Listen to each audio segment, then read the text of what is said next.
ব্যাখ্যা লিখেছেন, আপনার সন্তানকে নাম শিখিয়ে দিলে কি জান্নাতে যেতে পারবে? বাকি আছে, সেটা কি? নামের সাথে আল্লাহর গুণগুলিও শিক্ষা দিতে হবে। বলতে হবে আল্লাহর জন্য সুন্দর সুন্দর গুণগুলি রয়েছে, আল্লাহর সমস্ত গুণ সুন্দর।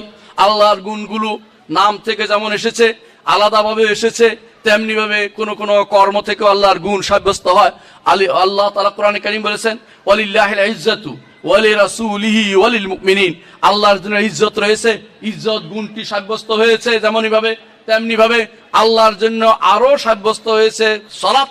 তার নাম আজিজ থেকেও তার ইজ্জত নামটি সাব্যস্ত হয়।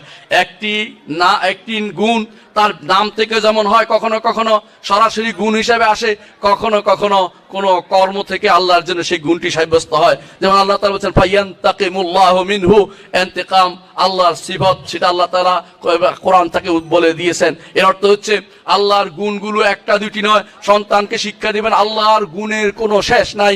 কোনো ব্যক্তি আল্লাহর গুণ গুণে শেষ করতে পারবে না, কারণ তিনি এমন এক সত্তা, তিনি অনেক কিছু দিলেন। এই জন্য যিনি মর্যাদাবান তার গুণ বেশি হয়। সোনিয়ার সব মানুষ যদি এখানে আসে, আপনাদের ডক্টর মোহাম্মদ সাইফুল্লাহ যখন এখানে আসবে, আপনারা দেখবেন যে অনেকগুলো লকব বলবে, অথবা অনেক আর আসবে আলেম, তার অনেক গুণ বলবে। কেন? গুণ বেশি বলবে না তো কি করবে? রব্বুল আলামিনের গুণ কি আমাদের মুখে কোনোদিন গুণে শেষ করতে পারবো? কখনো না।